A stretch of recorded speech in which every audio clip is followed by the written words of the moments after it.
Hey listeners, Nat here. Welcome back to Cheers with Nat, the podcast dedicated to cheering on women in drinks.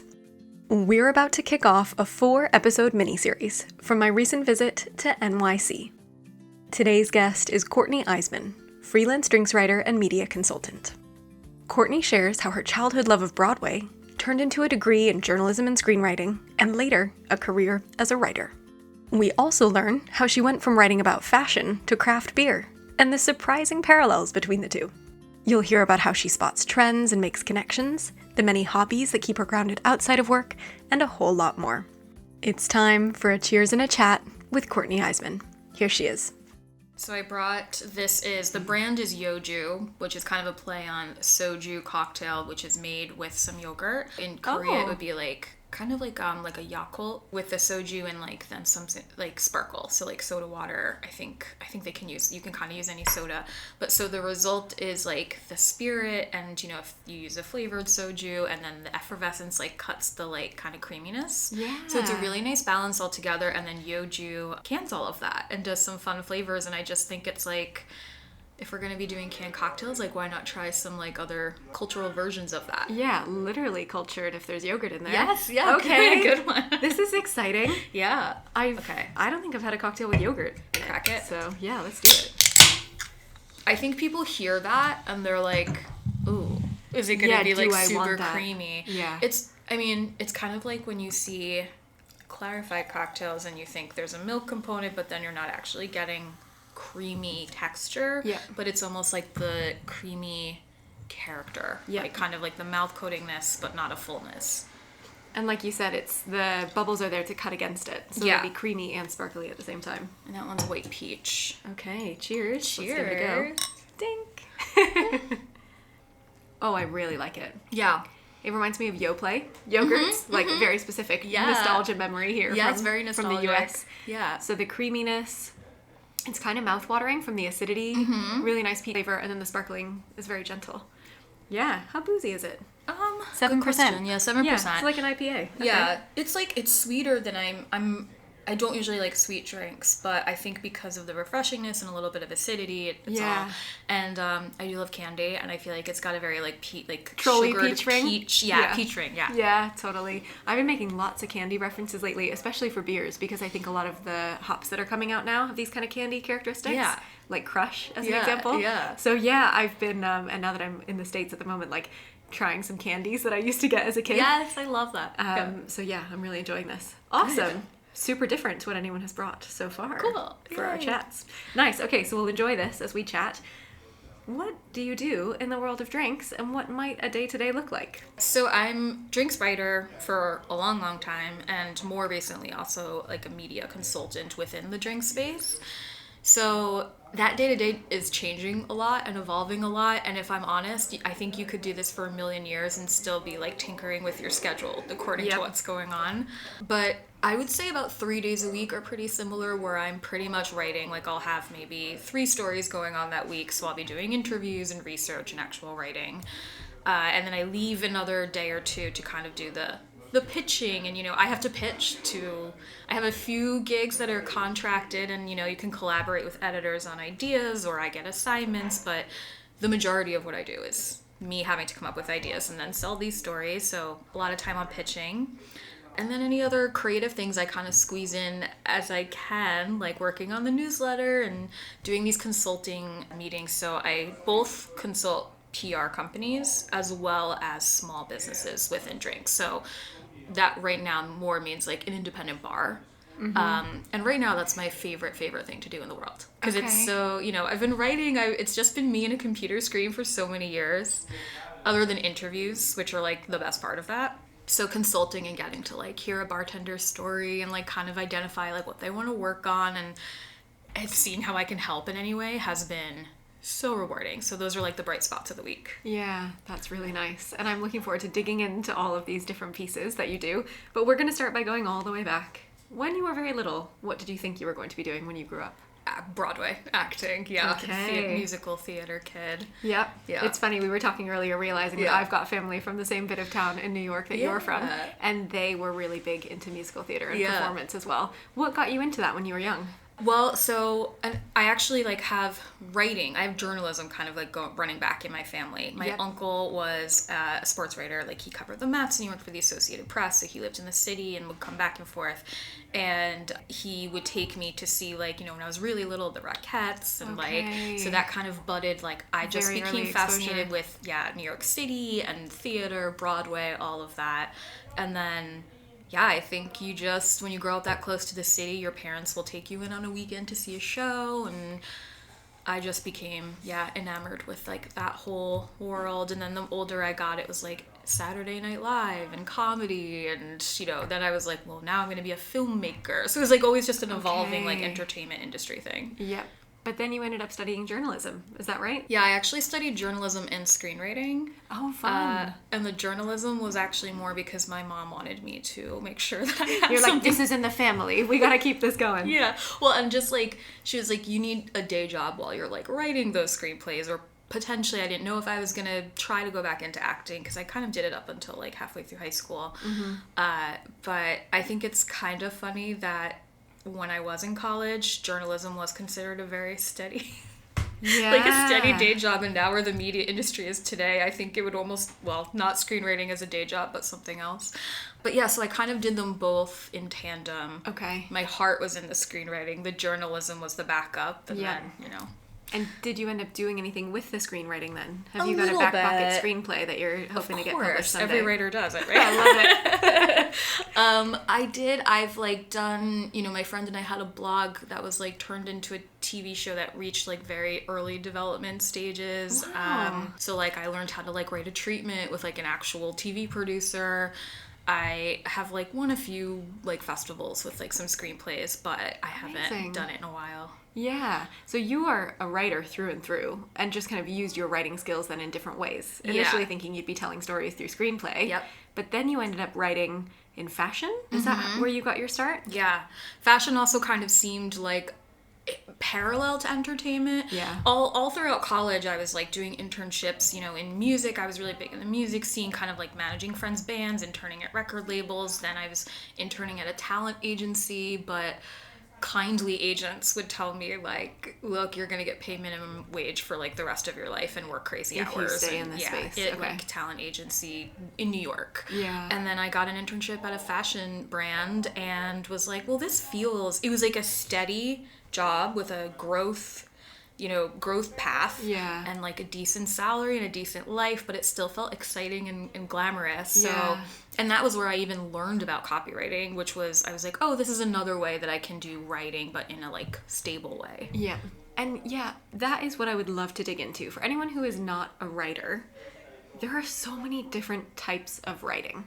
And I was, as I do with all my guests, kind of stalking on your LinkedIn to see what you did, and it says product writer, copywriter, and now contributor. What do those different types of writing mean for someone who's not in this space? I would say like product writing and copywriting, if you're not in that space, you almost don't even need to know much of a difference. Product writing is just a very specific like subset of copywriting. Okay. And it's kind of gone away a little bit. So copywriting is the overall, you could be doing advertising copywriting, which is, writing those ads. And like these days you could be doing copywriting for like social media campaigns and branded content and things like that. It also is everything under the sun, from press releases to website content, landing pages. It can be exciting about us stories. It can be the UX, like the when you enter a website, like clicking commands. Like I've done user experience piece. Yeah. Oh my gosh. Okay. So I've done all of that. And then product copy is for e-commerce sites. It is literally writing the product descriptions. And that's with SEO, search engine optimization in mind? Yeah. For years I did my jobs were when I was working full-time in fashion, my job was, I would say, 80%, like, because they're just uploading so much product and it all needed product descriptions, and so it was a lot of that, and then like writing like marketing emails and things like that. So, but product, sadly, I mean, this is a whole other tangent for a whole other thing, but I think product writing is getting absorbed by AI a bit. Okay. Yeah.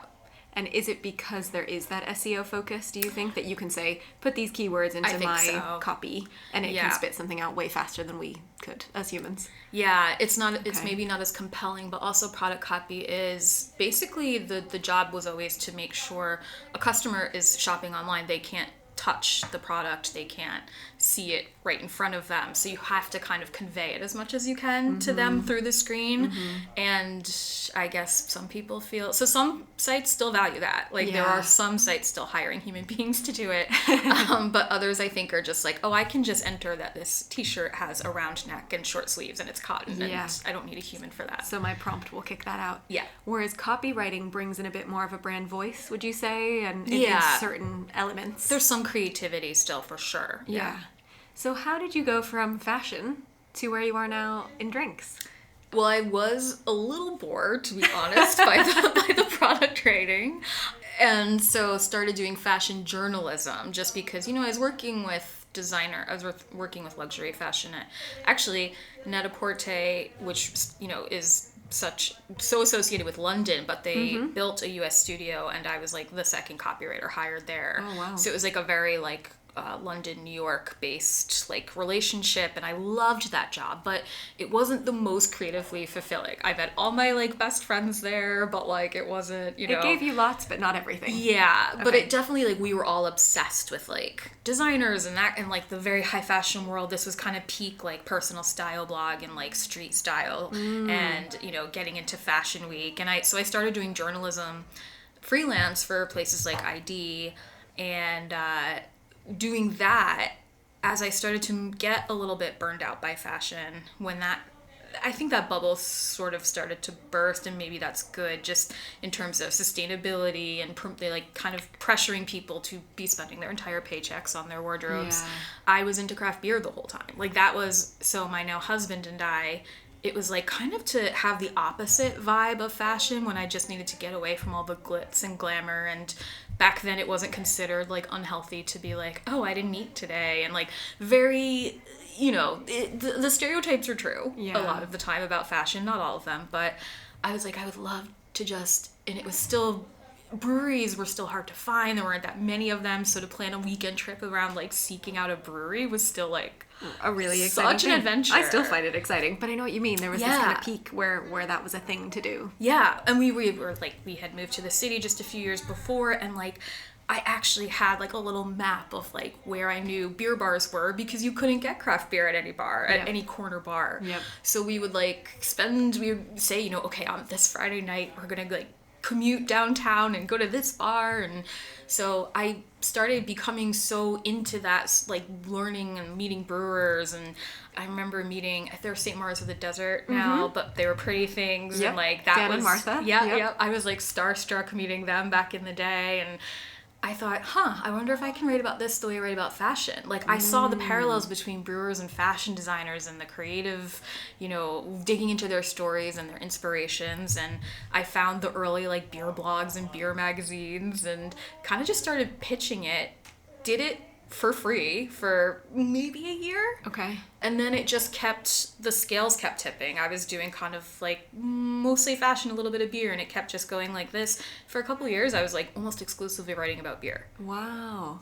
And now you've broadened even beyond beer. Yeah, so now it's, I would say, maybe 60-40 spirits to beer. Okay. Yeah. What brought spirits into the mix? Again, just kind of that looks fun, kind of broadening out. Yeah. I think, as you get older, your tastes change, your lifestyle changes. It started to be when you move out of your 20s, I'm well, instead of brewery hopping and having 6 beers accidentally and being whoops, how'd that happen? It was a more intentional, we're gonna go out, I'm gonna have a martini here and then maybe a cocktail after, your life changes. And I started getting into spirits the same exact way I got into beer, realizing all the stories that were there too, and that there's the added element then of mixology, talking to, it's not just distillers, it's also bartenders. And then I think the completely realistic, boring, maybe logical side of this is just I needed more sources of income. Yeah. There was a peak period where I was so shocked that I could actually make a living writing about beer. No one could ever believe it outside of the industry. They're so you just write about beer? And I still did a little bit of copywriting freelance here and there, but it has come to the point now where, you need a little bit of a few more sources extra of income and different things to pitch. And so I thought it was good to just kind of develop another area of, concentration. Yeah. And what is, well, I suppose then when you were getting started, what was the bulk of the work? Pitches to different publications? That was really your focus? So kind of longer form explorations of who's making the beer and why and what they're doing that's different? Yeah, it was everything from... I mean, when I first started, I feel like there were a lot of simple roundups because, again, we're talking about a time when breweries were not, everyone you talked to didn't know the 10 breweries around them. So it was still really in demand to have articles that were, here are the best 10 breweries in your state, or here's who's doing the best IPA, and that kind of thing. And then I think it reached a really sweet spot, which is, I think, still where we are now, where even the average person, even if they're not drinking craft beer all the time, they know a bit about it. So you can dig in a little bit more. Deeper. Okay. You can profile individual brewers who have cool stories. You can look at these like sweeping trends that make it across a few years and how those are going, and analyze like what we're drinking and why and what does it all mean. So I think it's gotten a bit more interesting. That is what I actually want to dig into. Speaking of you digging into these different stories that interested you, how do you spot a trend? Is it just being in the space long enough, or is this something you think you're particularly good at? I know you do a lot of these sort of trend pieces, and I don't know if there is like a secret sauce that you want to keep to yourself of like, oh, this is going to be the next big thing. But I'm super curious. I don't know, was that something you thought you always had been good at? Maybe was it something you took from the world of fashion? How do you know when something's going to be the next big thing in beer? Because you seem to be quite good at spotting it in some of the pieces that you write.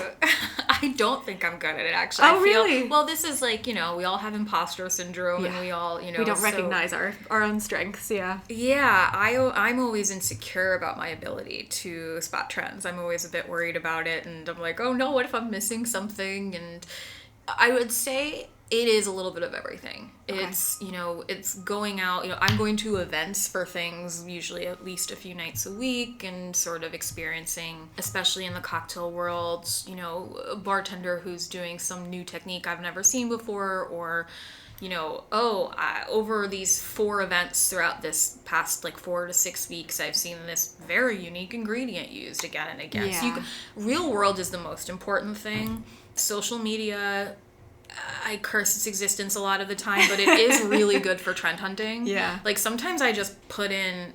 Instagram's search capability has gotten really good. Oh, okay. And so you can just I'll put in wild garnishes, and you just sort of start to see these trends developing when you look for you learn what search terms work for that. And then just talking to people, publicists are really helpful when you build relationships with publicists, because they start sending you things and you're like, I got 2 emails from 2 other publicists about 2 other breweries or distilleries or bars in different parts of the country doing this. Yeah. Okay. Yeah. So it takes everything. Yeah. You're being almost that filter, synthesizing all this information coming from loads of different places to then say, okay, it's risen above a certain bar. Yeah. I ought to start talking about this if everyone's talking about it. How fun. You have written for places like Bon Appetit, Washington Post, Food and Wine, Punch, Vine Pair, Craft Beer and Brewing. Did you have a dream publication you wanted to be featured in when you were kind of moving into the drink space? And what did it feel like to get your work there? That's a good question, because it's almost... I think a lot of these outlets were... Punch was one that I tried to get into for a long time, and it felt like a really big deal when I did. And Bon Appetit was a more recent one, Washington Post. Those are just... and it can be a big publication, quote unquote, or it can be a little niche one, but it's just, I think it's the most, it's a personal thing. So, there's this magazine, Full Pour, that, I love so much, and, is it the Washington Post? No, but if you care about the drinks world, it might be even more important. It's important I would argue it's more important, because that magazine is incredible, and doing, such a cool creative thing, and so to get a story in Full Pour is so exciting, because you're among... the first time I wrote a story for Full Pour and the amazing editor, Lauren Buzzio, I opened the contributors page, and I'm to see my name next to some of these writers that I absolutely worship.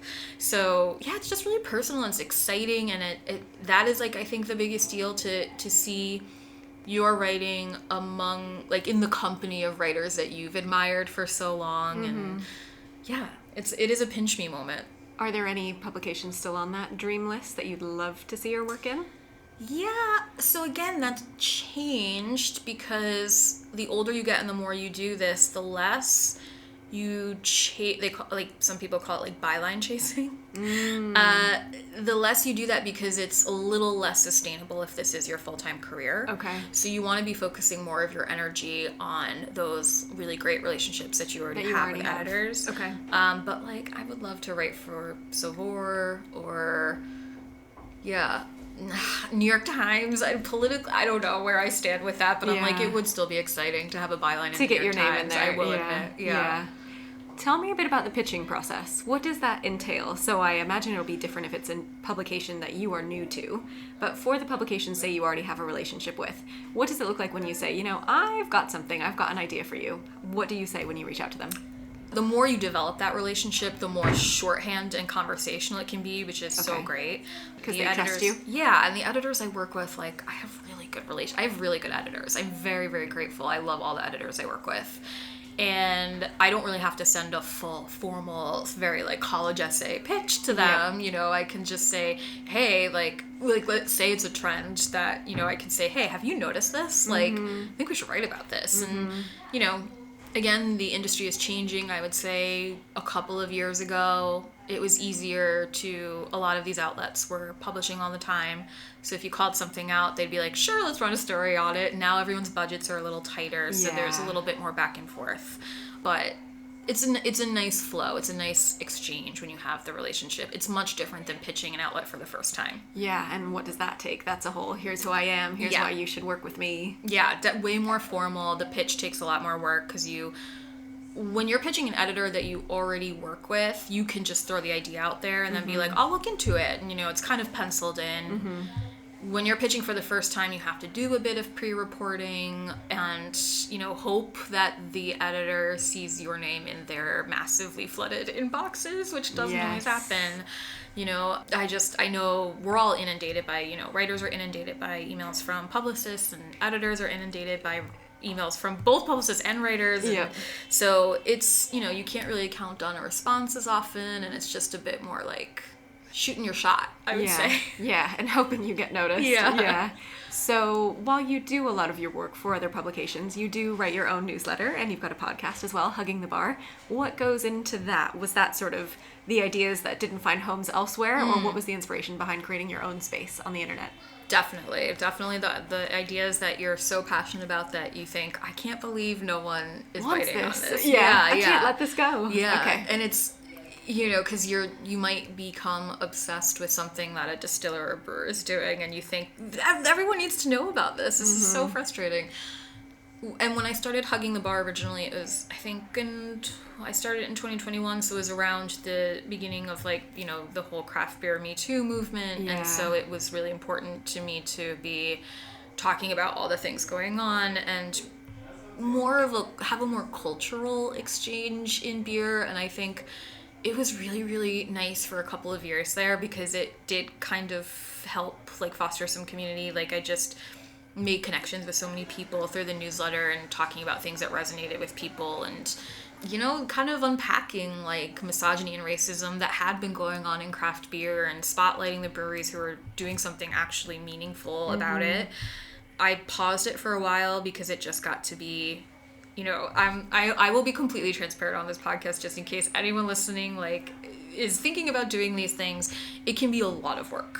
It's a lot of work. And when you're already writing... I will second that with this podcast. Yeah. It's when you're already writing day in and day out, and you're, it would also get to the point, so, like, yes, a newsletter is a great home for something you've been pitching that hasn't found a home. But when you're thinking of ideas, then it starts to potentially cannibalize. Like, you're like, oh, do I pitch this to an outlet? Do I save it for the newsletter? Vice versa. Yep. And I will say I completely butchered the process of monetizing a Substack, which a lot of other people have done more gracefully than I did, and I couldn't really do it, so I couldn't really get paid for all of those efforts. You couldn't go back because you had launched it previously as a free publication. Okay. Yeah, so it was on hiatus for a while. I've brought it back. I'm behind on it right now. I brought back the podcast. I've paused that. It's so much work to do by yourself. I've done podcasts before, both with a friend and I did a podcast for a gig that I had where I was getting paid and like was working on it with someone. And I love podcasting. I love it. It is one of my favorite things to do. But when I applaud you. I admire what you're doing so much, because when you're doing it on your own, it's so much work. Yeah. So yeah, I had some moments this week where I was like, what am I doing? Why did I not prepare more? Because I've just been in Philadelphia for work, and I have committed to doing a weekly episode. I didn't finish episode 8 for this week until the night before. Yeah. Well, like 5 hours before it was due to go live. And, just was recording the intros and outros in the hotel room, doing the edits around my work. Yeah. It is a lot. You make it work, but it's definitely a labor of love, shall we say. And sometimes you have to prioritize the things that are going to pay you, as opposed to the projects that make you feel good, but don't necessarily bring in any money yet. Right, exactly. Yeah. And we'll leave yet on there for both of us. Yes. Right? Yeah. For now, I'd say the newsletter is something that is at least manageable, whereas a podcast does. Like, there are many layers to the work and scheduling with guests, and that's kind of its own animal. But yeah, I mean, I can't do the newsletter as much as I would like, but I do still love having that outlet. Yeah. Well, and something really special that you include in your newsletter is a beer tarot, now drinks tarot. For those who maybe don't know what tarot is, what is it and how did you come up with that idea? So tarot is, a lot of people think it's fortune telling. It's more, it's in that world, and it always gets presented as fortune telling in movies, but it's more so it's a very old, like a 1500s card game from Italy that sort of just kept evolving, and people would divine meanings from the cards. And now I think people, so I can't read it. I can't do a tarot reading for you. It's its own, you'd have to study it, and like I'm like, we study so many other things for what we do that I'm like, I can't take on another complete language, essentially. That's a nice way to think about it. But I love the people who do it. I think they're amazing. I've had some incredible tarot readings, and every card means something, and you kind of, when you do a reading and you just pull these random cards, they are less about predicting what's about to happen to you and more about sort of thinking like, I've been wrestling with this decision. How would I interpret my options through what these cards are saying? And it can help you, kind of think about how you're going to make choices and go about your day, week, month, life. And I don't even really, I was into it in the more occult leaning kind of silly way when I was a goth teenager, when I had that phase. Okay. And left it aside, and kind of I came back to it just because I think during COVID it got kind of trendy, like people were teaching it to themselves. Okay. And I know we were all looking for meaning. It was very like Black Death, like people getting interested in like the occult and like things like that then. I felt like those parallels. It's really interesting. But so then when I was doing the newsletter, I thought, I want to work tarot. I want to like work something fun in here. I really liked doing, my whole thing with my writing whenever I can is I really like to bring in other like subcultures and other things that speak to people and kind of help break down the rigid like bearded white dude thing in beer. And also that separation, like, oh, well, if you're a beer drinker, you're a beer person. Well, no, you might like anything with interesting flavors. Yeah. So you actually might like to hear a bit about an interesting wine or soju cocktail or these sorts of things, and kind of showing people the world of flavor is more what's in common. Yeah. And not all these different isolated. And you can have taste for fashion. You can have taste for music, right? Like, it goes beyond just the one beverage that we enjoy. Yes, yeah. Like, I think I did a newsletter issue once that was like something beers as Real Housewives. And because I was just like, I want everyone to see that like beer can be for them. Yeah. And whatever that, like if that takes like reaching them through a totally random hobby that they didn't think had any connection. Yeah. So tarot was like, I can show you how these things can connect, because they can. Everything can connect. Mm-hmm. So let's talk about the newest piece that you have added to your puzzle, which is the media consulting. What does that mean? Why do you think the industry needs it? And what are the different bits of advice that you'll give to the PRs versus the businesses? Like, what's missing in the communication space, and what connection are you looking to make? I think the word for all of it is transparency. Okay. I think there are too solid of walls built between bars, breweries, distill, like the people we're potentially writing about, between the writers, between the publicists. And so I'm just trying to kind of knock down those walls. And, there are other people doing this. I'm not like, I will bridge the gaps. Like, I'm not the only one. I'm the only one who's had this idea. In my own way, with my own relationships. So it's two-pronged, I would say. And in terms of consulting for publicity firms, it's basically pulling back the curtain and letting them know absolutely everything about how writers work. Okay. Because they don't get that. There's kind of a I wouldn't, toxic is too strong of a word, but a lot of writers stand around at events and sort of say, oh, you won't believe the press release I got like this. And it's very tempting. And because you do get some that are like, that's not my name, or like, I have gotten a press release about car tires. Like, there are things that are just like, you're just what? like, who are you sending this to? Yeah. Where did you get me? Yeah.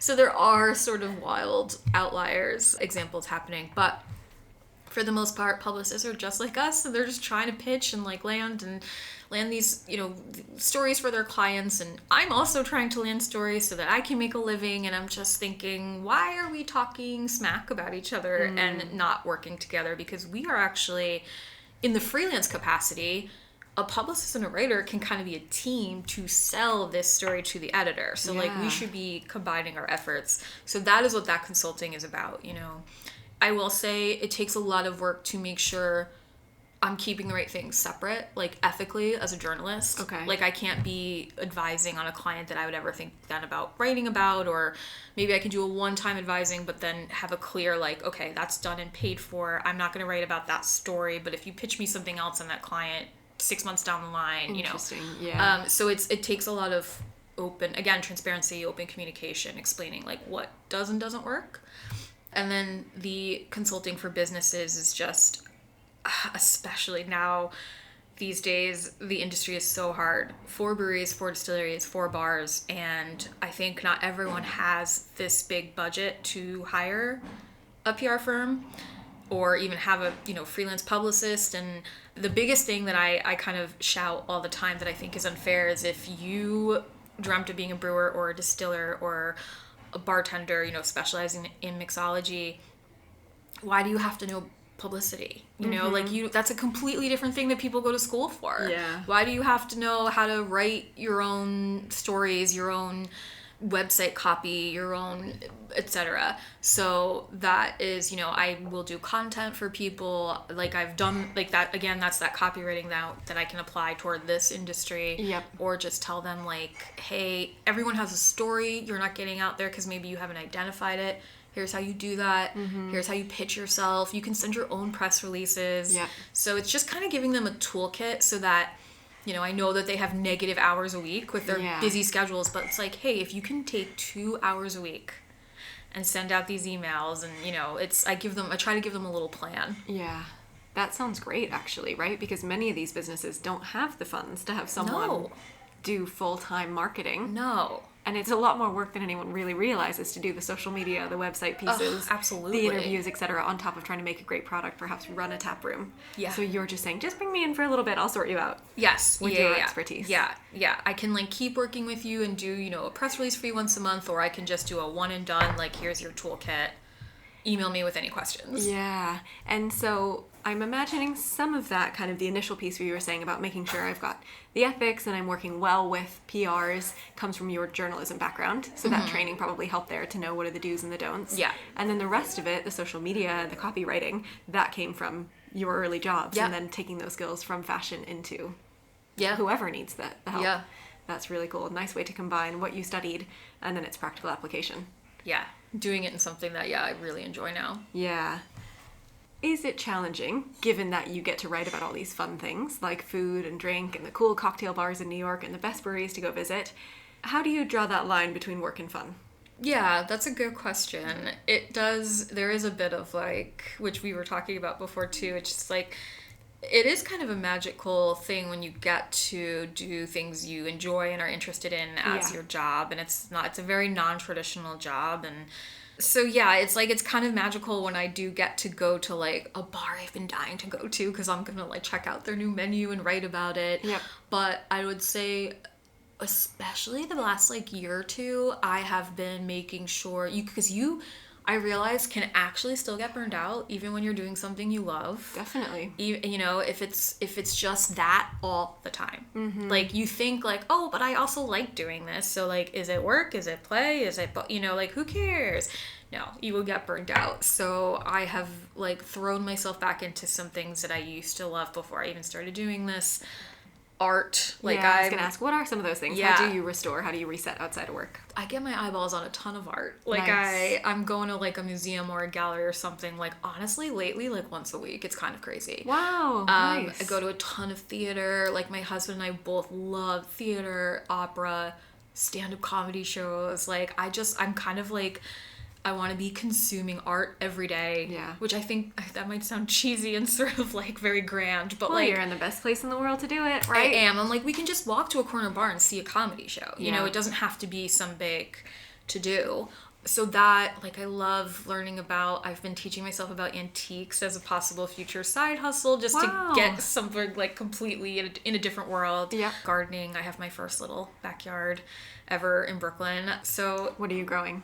So I haven't started yet, but because I tried last year, but I did it too late in the year, and we have too much shade, and so I've been teaching myself about like, well, what grows well in the shade, need? and so I'll be starting a little like a stilba in the shade, and then some herbs in the one sunny. I want some like mint and basil in my one sunny spot, and I'm doing it this weekend. Lovely. But yeah, I think it is a literal touch grass thing, right? Like. It's so amazing to be at these incredible, like, I can't believe I get to go to, like, Sip and Guzzle and try these incredible drinks, and it is so much fun. But you got to find something that is, like, as far away from that world as you can, I think. Do you still sort of bring drinks home, like make drinks at home as well? Do you enjoy that process, or you'd rather, what I always say, leave it to the professionals, like enjoy them more when you go out, or you like a bit of a mix? So it's funny, I'm a very leave it to the professionals. I actually don't like to cook. Yeah, I'm not great at it either. I don't, yeah, I'm real bad at it. People are like, how? Like, you write about, and I can't really make a good cocktail, so, and no one can understand this. And I'm like, but I write about the people who do it best. Yeah. Like, I dare not try. Yeah. But my husband is actually a huge, and he works in finance. So Okay. it's for him, it's like a huge hobby. This is his outlet. Yep. He is like actually quite good at making different cocktails. Nice. So we will, like, if we're not doing anything that night, I'll be like, why don't you like show me the latest thing you've been working on? And Cool. as I'm sure you are very familiar with, our bar is overflowing just with things I get sent. I get sent beer all the time. Yep. So I'm like, well, we'll never get through it all. But I'm like, hey, if you have a fun idea for like that thing I just got sent, like, let's try one. Nice. Yeah, my neighbors like me because I'm just like, Yes. hey, I can't drink this all. I Yeah. can't drink this all. You mentioned how you spend your time being a bit non-traditional. Did you always want to work freelance, or is that just the nature of writing today? I don't know. You mentioned, journalism used to be seen as this very steady career. Yeah. Was that role different in the past, or had it always been a way where you're pitching, you're thinking about your stories, you're controlling your own time, or did you think actually that works better for me and how I like to work? Did it choose you, or did you choose it? I think that is the nature of the industry now anyway. Yeah. So I think good thing that I prefer it. Yeah. I actually was not good in an office. Okay. I think it was the growing up in the entertainment industry. Like, I was a circus person. I was very, like, again, sounds very, like, grandiose, but I'm like, I need a bohemian life. Like, I did not do well with, like, the same schedule every day. Yeah. Like, sitting down at a desk and working for someone else, chipping away at their bottom line helping a company profit. Like, I'm like, I need something creative. I need to be like working with people I'm interested in and talking about creative people, and also then having my own creative schedule and space to do my own creative work. And I needed to be free. I've been freelance since 2015. I've been working, I started working completely, like, not in an office a year before the pandemic. So I was getting a lot of friends being like, how do you do this? Like, how do you work completely from home? See, I told you you're good at spotting trends. You knew we'd be needing to do that. But yeah, so it's like, it's kind of lucky because I think a lot of people now in journalism are like, they've always been staff and now they're kind of having to learn the freelance life, and it's not for everyone, and it absolutely has its challenges and its downsides. Absolutely. But it is the only way, it's the only life for me, and I do ultimately love it. Yeah, nice.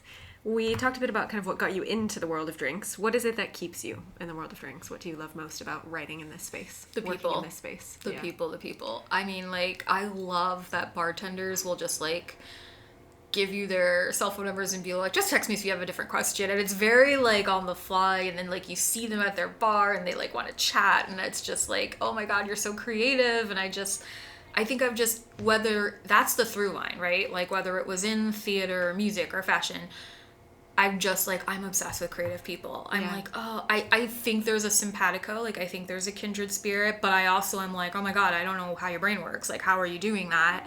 And I think, I don't think I could ever, like, no matter what else I might get into in my life, I don't think I could ever fully leave this industry behind. Just because I'm like, I gotta know what those people are up to, and I want to fight for them, and like, for this industry, even when it's struggling, I'm like, I'll help you shout about your bar, and yeah. Yeah, right. You have identified what makes it special for you, which is that creativity piece. Yeah. That was so important to you when you were younger, watching it, performing, now getting to recognize it and shout about it. But then also the people piece, right? It's the people that make it creative. Yeah. So you get to then highlight both of those elements. Yeah, yeah. People in this industry are so talented. It's crazy. I don't know how they do it. And the thought that for some, working in a bar, just that's a way you pass time before you get a quote real job. And you're like, no, there's amazing people doing amazing things. Let me tell their stories. Yeah, that is absolutely the end goal for a lot of people, and it deserves more respect. And you know what? Even if you are doing it on your way somewhere else, it's one of the hardest jobs. I know you're not an ER doctor. Like, I get it. I'm not trying to make that comparison. But it is a hard job. Dealing with people. Yeah. And it's a physical job. It's demanding. And a lot of people, like, I really admire the people now that are sort of forming, like, advocacy groups, or, like, there are bars that are trying to unionize, and people are doing, like, consulting on wellness for bartenders. And I love to see it, because I think in talking about attaboy unionizing, they were saying, like, there's no valor. We need to stop, like, valorizing, like, pulling double shifts. And, like, I think those people need to be, their voices should be, like, amplified as much as possible. Yeah, and making it sustainable, right? Yeah. People they don't see the world of drinks as a sustainable industry. Exactly. So how can we make that change for people to continue to express themselves through beverage? Yeah. And then you getting to keep telling those stories. Yeah. Nice. Okay, last call. Quick questions, quick answers. What beverage do you start your day with? Coffee. Usually cold brew, unless it's like 20 degrees. Then you'll do a hot coffee. Yeah. Only if you need to warm up. Is there a podcast or show you are loving at the moment? And I suppose since you love theater, it could be, live show, something on TV, anything you're enjoying watching or listening to. Oh my God, I forgot to prepare myself on this one, and it's hard because, like, I love everything, but I'll shout out a podcast just because TV is, like, too much. I love everything. But there's a podcast called Freedom, and it's comedians, and they usually do improv, and I like being a fly on the wall. I like listening to funny and creative people talk. Mm-hmm. One of my favorites, I'm loving watching Hacks, the TV show. Wait, no, that's my answer. Yes! Hacks is my favorite. But then the 3 showrunners do a podcast about the episodes. Wait, I didn't know this. They did it for seasons 1 and 2, and now they've brought it back for season 5, the final season. Okay. So you get to hear their process and the thoughts on the scene and what made it and what didn't, and I'm getting listening to that understand today. how somebody works. Good. It's amazing.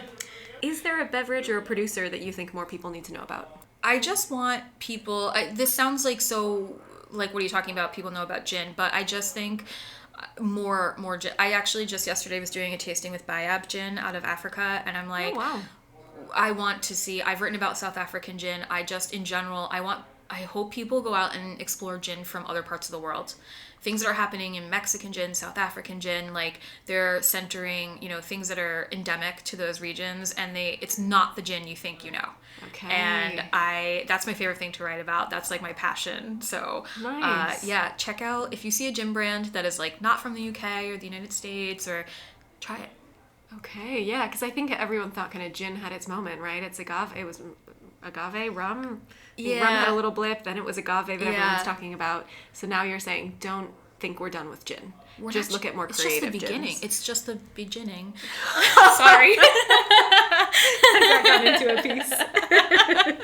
That's too funny. Where do you have left on your travel bucket list? Where is somewhere you'd like to go visit?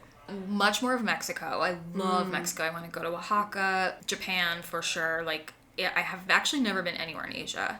And then I weirdly have 2 blind spots in Europe, Spain and Greece. Okay. Yeah. It's just hard because, like, there's so many places, and there's places that you love, so I go back to them a lot. Yeah. And yeah. Loads of fun places left to visit. And is there another woman in drinks you'd like to nominate for a future conversation? Have you talked to Stephanie Grant? No. Okay. I love Stephanie Grant. She is a brilliant, also has been working in beer for a while, doing like writing and, you know, a lot of different like consulting and content and things like that. But she right now, I think, is the most important person for breweries to be working with for their social media. She is like a social media savant, and she understands how individual breweries can like highlight their own unique stories. And again, the same thing that I was talking about, which is like, if you don't have the budget to hire someone full-time in social media, you know, here's how you can do it and make it manageable. And I just think what she's doing for the industry is great. Buy a tiny bit of her time and it'll be well worth it. Yeah. Amazing. She's a genius. Yeah. And she's really fun. Is she in Atlanta? Yeah. Yeah, okay. Never been to Atlanta. So Ooh, there we go. It's Have fun. to get down there. Yeah, now you have an excuse. Record an episode. Yeah. Amazing. Thank you for your time. Thank you. Thanks for listening to this week's episode. For more of Courtney's drink recommendations, check out her Guess Best reel on my Instagram at cheers_with_Nat later this week. I'll be back next week with a brand new episode featuring Tara Hankinson, co-founder of Talea Beer Co. Cheers!